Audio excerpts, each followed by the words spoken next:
Sir, ಈಗ ಯಾವ high command ನಾಯಕರು ಮಧ್ಯಪ್ರವೇಶ ಮಾಡಿದ್ರೆ ಈ ಸಮಸ್ಯೆ ಇತ್ಯರ್ಥ ಆಗ್ಬೋದು ನಿಮ್ಮ ಭಾವನೆ? ಈಗ ಮಧ್ಯಪ್ರವೇಶ ಎಲ್ಲರೂ ಮಾಡಿದ್ದಾರೆ ಮತ್ತು ಎಲ್ಲ ಸಂಸದರ ಅಭಿಪ್ರಾಯ ತಗೊಂಡಿದ್ದಾರೆ. ಮತ್ತು ನಮ್ಮ ನನಗೆ ಶಿಸ್ತು ಸಮಿತಿಯವರು ಅವರೇ ನೋಟಿಸ್ ಕೊಟ್ಟಾರ ಅನ್ನೋದು ಕನ್ಫರ್ಮ್ ಆದಮೇಲೆ ನಾ ಬರ್ತೀನಿ ಅಂತ ಹೇಳಿ ಫೋನ್ ಮಾಡಿ ಈಗ ತಾನೇ ಅವರು ಲೊಕೇಶನ್ ಕಳಿಸ್ಯಾರೆ ಎಲ್ಲಿ ಅನ್ನೋದು. ಅಂದಮೇಲೆ ಇದು ಈ ಸಲ ಯಾವುದೇ ಏನೋ ಹೇಳಿದ್ದಾರೆ ರಾಜ್ಯಾಧ್ಯಕ್ಷ, ಯಾರೇ ತಪ್ಪು ಮಾಡಿದ್ರು ಕಠಿಣ ಶಿಕ್ಷೆ ಆಗ್ತದಂತೆ. ಯಾರು ತಪ್ಪು ಮಾಡಿದ್ರೆ ಆಗಬೇಕು, ಅದನ್ನು ನಾವು ಕಾಯ್ಲಾಕತ್ತೀವಿ. ತಪ್ಪು ಯಾರ್ಯಾರು ಮಾಡ್ಯಾರೋ ಅವ್ರಿಗೆ ಆಗ್ಬೇಕು. ಸರ್, ಈಗ ಸಮಾಧಾನ ಆಗೋದು ಅಂತಂದರೆ ನಿಮ್ಮನ್ನು ಸಮಾಧಾನ ಮಾಡೋದು ಅಥವಾ ಸಮಸ್ಯೆ ಬಗೆಹರಿಸೋದು ಅನ್ನೋದು? ನೋಡಿ, ಸಮಾಧಾನ ನಮ್ಮದು ಆಗಲಿ ನಮ್ಮ ಟೀಮಿಂದಾಗಲಿ ನಮ್ಮ ವೈಯಕ್ತಿಕ ಬೇಡಿಕೆ ಏನೂ ಇಲ್ಲ. ನಮ್ಮ ಬೇಡಿಕೆ ಪಕ್ಷ ಈ ವಂಶ ಪಾರಂಪರೆ ಭ್ರಷ್ಟಾಚಾರ ಏನಿದೆ ಇದರಿಂದ ಮುಕ್ತ ಆಗ್ಬೇಕು ಅನ್ನೋದು ನಮ್ಮ ಬೇಡಿಕೆ ಇದೆ. ನಮ್ಮ ಬೇಡಿಕೆ ಇಟ್ಟಿವಿ. ಅವರು ಎಲ್ಲ ಸಮಗ್ರವಾಗಿ ಚರ್ಚೆ ಮಾಡಿ ಚಿಂತನೆ ಮಾಡಿ ಕಾರ್ಯಕರ್ತರ ಭಾವನೆಗಳನ್ನು ತಿಳ್ಕೊಂಡು ಅವರು ನಿರ್ಣಯ ಮಾಡಬೇಕು ಅಷ್ಟೇ. ಒಂದೊಮ್ಮೆ ಇದಕ್ಕಿಂತ ಇಲ್ಲಿ ಏನು ನೀವು ಬಂದ್ರಿ, ಇಷ್ಟೆಲ್ಲ ಹೋರಾಟ ಮಾಡಿದ್ರಿ, ಶಿಸ್ತು ಸಮಿತಿ ಮುಂದೆ ಬಂದ್ರಿ, ಶೋಕಾಸ್ ನೋಟಿಸ್ ಆಯಿತು, ಎಲ್ಲ ಆಯಿತು. ಇದೆಲ್ಲ ಆದಮೇಲೂ ಕೂಡ ಏನೂ ಆಗಿಲ್ಲ ಅಂದರೆ ಯತ್ನಾಳ್ ಅವರ ಮುಂದಿನ ನಡೆಯುತ್ತೆ ಆಗಿಲ್ಲ ಅನ್ನೋಂಥದ್ದಕ್ಕೆ ಅವಾಗೇ ಉತ್ತರ ಕೊಡಬೇಕಲ್ರಿ. ಈಗ ಹೆಂಗೆ ಸುಮ್ಮನೆ ಹೇಳೋದನ್ನು ಆಗಿಲ್ಲ ಅಂದ್ರೆ ಹಂಗೆ ಒಬ್ರು ಯಾರೋ ಪತ್ರಕರ್ತರು ಕೇಳಿದ್ರು ನನಗೆ, ಏನು ರೀ ನೀವೆಲ್ಲ ಗಟ್ಟಿಯಾಗಿ ಬಿ ಜೆ ಪಿ ಬಿಟ್ಟು ಹೊಸ ಪಕ್ಷ ಅಂತ ಮೂರ್ಖತನದ ನಿರ್ಣಯ ನಾವು ಮಾಡೋದಿಲ್ಲ. ಅಷ್ಟು ಮೂರ್ಖರು ಅಲ್ಲ, ಅಷ್ಟು ದಡ್ಡರು ಅಲ್ಲ. ನಾವೆಲ್ಲ ರಾಷ್ಟ್ರೀಯ ವಿಚಾರ ಇದ್ದವರು. ನಾವು ಪ್ರಾದೇಶಿಕ ಪಕ್ಷವನ್ನು ಮಾಡುವಷ್ಟು ನಮ್ಮದಿನ್ನೂ ಆ ಇದರಲ್ಲಿಲ್ಲ. ನಾವು ರಾಷ್ಟ್ರ ಪರವಾಗಿ ನಿಲ್ಲುವವರು, ಹಿಂದುತ್ವ ಪರವಾಗಿ ನಿಲ್ಲುವವರು. ನಮಗಿರೋದೇ ಒಂದೇ ಒಂದು ಬಿ ಜೆ ಪಿ, ಒಂದೇ ಆಶಾಕಿರಣ ಇವತ್ತು ರಾಜಕೀಯ ವ್ಯವಸ್ಥೆ. ಅದರ ವಿರುದ್ಧ ನಾವು ಎಂದೂ ಕೆಲಸ ಮಾಡೋದಿಲ್ಲ. ಯಾರು ಪಕ್ಷಕ್ಕೆ ದ್ರೋಹ ಮಾಡಿ ಬೇರೆ ಪಕ್ಷ ಕಟ್ಟಿ ಅದೆಲ್ಲ ಸೋತು ಸುಣ್ಣಾಗಿ ಕೈಕಾಲು ಹಿಡಿದು ಮತ್ತೆ ಬಂದವ್ರ ಬಗ್ಗೆ ಚರ್ಚೆ ಆಗಬೇಕು ವಿನಃ ನಮ್ಮಂಥ ದೇಶಭಕ್ತರ ಬಗ್ಗೆ ಚರ್ಚೆ ಆಗುವುದು ಅವಶ್ಯಕತೆ ಇಲ್ಲ. ನಾಯಕತ್ವ ಬದಲಾವಣೆ ಆದರೆ ಈ ಒಂದು ಭಿನ್ನಮತದ ಶಮನ ಸರಿ ಹೋಗುತ್ತಾ ಬಿಜೆಪಿನಲ್ಲಿ? ನಾಯಕತ್ವ ಅಂದ್ರೆ ನೋಡ್ರಿ, ಈಗ ಹೆಂಗೈತಿ, ಎಲ್ಲರ ಅಭಿಪ್ರಾಯ ತಗೊಂಡು ರಾಜ್ಯ ಅಧ್ಯಕ್ಷನ ಬದಲಾವಣೆ ಮಾಡಬೇಕು ಮಾಡಬಾರ್ದು ಅನ್ನೋದು ನಿರ್ಣಯ ಹೈಕಮಾಂಡ್ಗೆ ಬಿಟ್ಟಿವಿ. ನಾವೇನು ಇಲ್ಲ ನೀವು ಹಿಂಗೆ ಮಾಡದೇ ಇದ್ರೆ ನಾವು ಹಂಗೆ ಮಾಡ್ತೀವಿ ಹಿಂಗೆ ಮಾಡ್ತೈತಿ ಎಲ್ಲೂ ಹೇಳಿಲ್ಲ, ಆ ಮೊಂಡು ವಾದ ಮಾಡಿಲ್ಲ. ಅಂತಿಮವಾಗಿ ನಮ್ಮದು ವಿಶ್ವಾಸ ಇರೋದು ಪಕ್ಷದ ಮೇಲೆ, ನಮ್ಮ ರಾಷ್ಟ್ರದ ಪ್ರಧಾನಮಂತ್ರಿ ಶ್ರೀ ನರೇಂದ್ರ ಮೋದಿಯವ್ರ ಮೇಲೆ. ಆ ವಿಚಾರ ಇಟ್ಕೊಂಡು ನಾವು ಹೋರಾಟ ಮಾಡ್ತೀವಿ. ಇವತ್ತೊಂದಷ್ಟು ಜನ ಸಚಿವರನ್ನು ಭೇಟಿ ಆಗ್ತಾ ಇದ್ದಾರೆ. ಯಾರಿ ನೀವು ಕರ್ನಾಟಕದ ಸಚಿವರು ಸೇರಿ ಇಲ್ಲಿ ಯಾರ್ದು ಇವತ್ತಂತರೂ ನಾ ಮುಂಜಾನೆ ಹಿಡಿದು ನಾನು ಈ ತಯಾರಿ ಒಳಗೇ ಇದ್ದೆ. ಎಲ್ಲ ಕಡೆದ ಅಭಿಪ್ರಾಯ ತೊಗೊಂಡೆ. ನೀನು ಯಾವ ಎಂ ಪಿಗಳು ಮಾತಾಡ್ಯಾರ, ಏನೇನು ಮಾತಾಡ್ಯಾರ, ನನಗೆ ಭಾಳ ಸಂತೋಷ ಅನ್ನಿಸ್ತು. ಯಾವ ಲೋಕಸಭಾ ಸದಸ್ಯರು ನಮ್ಮನ್ನು ಹೊರಗೆ ಹಾಕಬೇಕಂತ ಒಬ್ಬ ಸದಸ್ಯರು ಹೇಳಿಲ್ಲ. ಅದಕ್ಕೆ ಎಲ್ಲ ಸಂಸದರಿಗೆ ಅಭಿನಂದನೆ ಸಲ್ಲಿಸ್ತಾರೆ.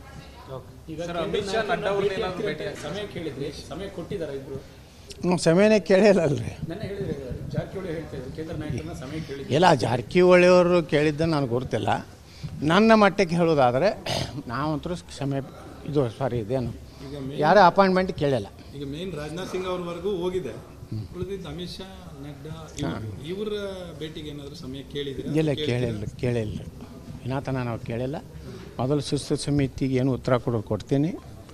ಅವಶ್ಯ ಬಿದ್ದದೆ ಮಾತಾಡಬೇಕಾಗಿದೆ ಅಂತ ಅವ್ರು ಕರೆಸಿದ್ರೆ ಹೋಗ್ತೀನಿ. ಸರ್, ಬೆಂಗಳೂರಲ್ಲಿ ವಿಜೇಂದ್ರ ಅವ್ರು ಹೇಳಿದ್ದಾರೆ 7ನೇ ತಾರೀಕು ಮೀಟಿಂಗ್ ಏನು ನಡೆಯುತ್ತೆ, ಆ ಮೀಟಿಂಗಲ್ಲಿ ಎಲ್ಲವೂ ಕೂಡ ಇತ್ಯರ್ಥ ಆಗುತ್ತೆ, ಎಲ್ಲ ಸಮಸ್ಯೆ ಬಗೆಹರಿಯುತ್ತೆ. ಏನು ಗೊತ್ತಿಲ್ಲರಪ್ಪ, ಅವರಟ ಜ್ಯೋತಿಷಿಗಳ ನಾವಲ್ಲ. ಆದ್ರೆ ಪಾಪ ಅವ್ರಿಗೆ ಒಂದು ಮಾತು ಕಿವಿ ಮಾತು ಹೇಳ್ತೀನಿ, ಅವರ ಏನು ಆಸೆ ಇದೆ ಅದು ಈಡೇರುವುದಿಲ್ಲ. ಅವರ ಒಂದು ಅಪ್ಪ ಮಗನ ಆಸೆ ಈಡೇರುವುದಿಲ್ಲ. ಅದು ಏನು ಆಸೆ ಇದೆ ಅವ್ರಿಗೆ ಗುರ್ತೈತಲ್ರಿ.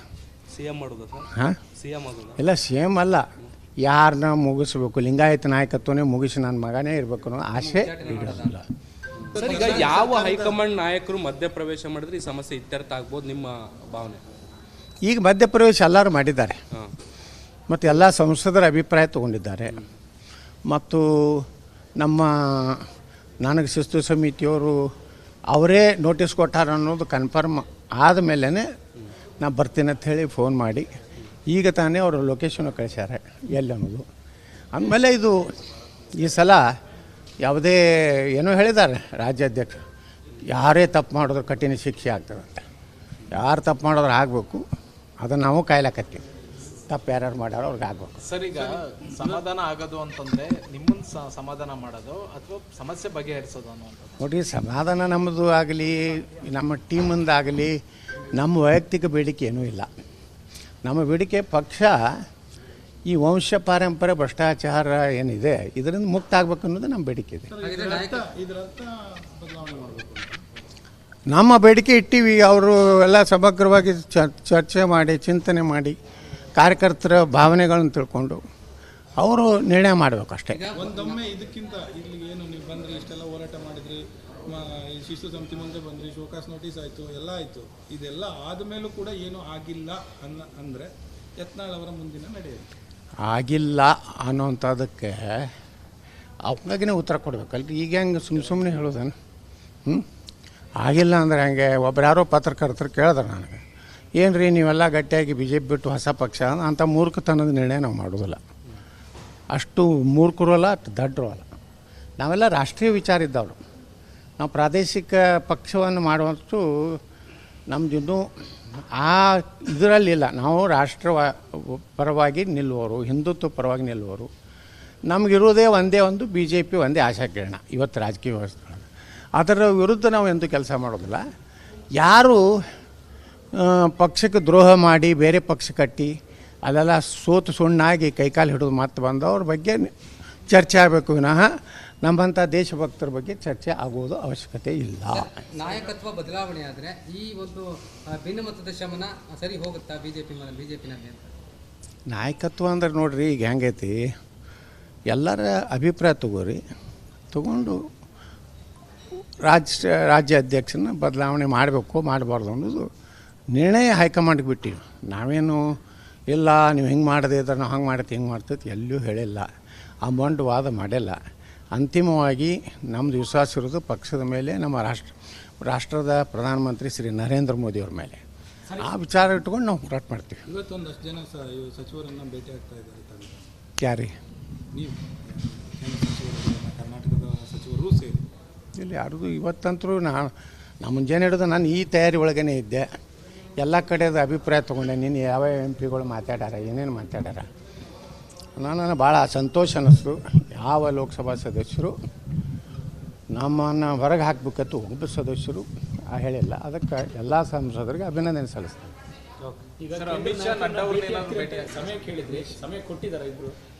ಸಮಯನೇ ಕೇಳಿಲ್ಲಲ್ರಿ.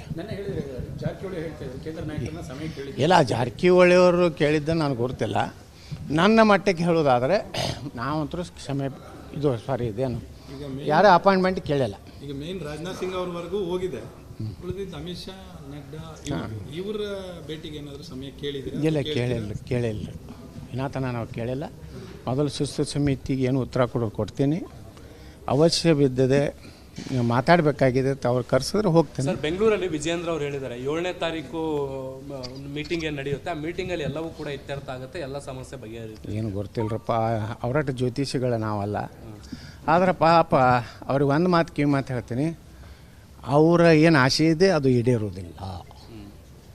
ಅವರ ಒಂದು ಅಪ್ಪ ಮಗನ ಆಸೆ ಈಡೇರುವುದಿಲ್ಲ. ಅದು ಏನು ಆಸೆ ಇದೆ ಅವ್ರಿಗೆ ಗುರ್ತೈತಲ್ರಿ. CM ಮಾಡೋದು ಸರ್? ಹಾಂ, CM ಆಗೋದು? ಇಲ್ಲ, CM ಅಲ್ಲ, ಯಾರನ್ನ ಮುಗಿಸ್ಬೇಕು, ಲಿಂಗಾಯತ ನಾಯಕತ್ವನೇ ಮುಗಿಸಿ ನನ್ನ ಮಗನೇ ಇರಬೇಕು ಅನ್ನೋ ಆಸೆ ಈಡೇರೋದಿಲ್ಲ.